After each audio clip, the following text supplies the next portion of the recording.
It's definitely getting to be the winter season here in Texas, and my wife, who loves to find freebie stuff, found a bunch of wood from a freebie website and surprised me with it. Turned out to be a bunch of just ash and pieces of oak and some really nice pieces. Someone was just giving it away.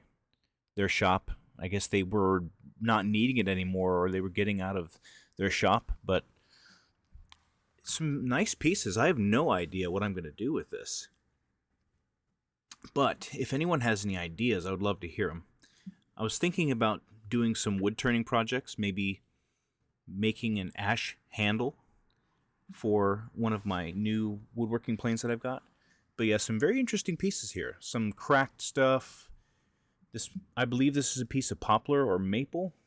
Some very interesting history here.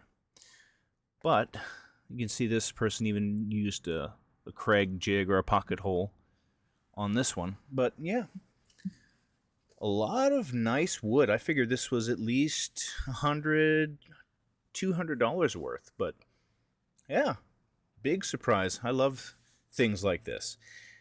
And excited to see what I'll do with it.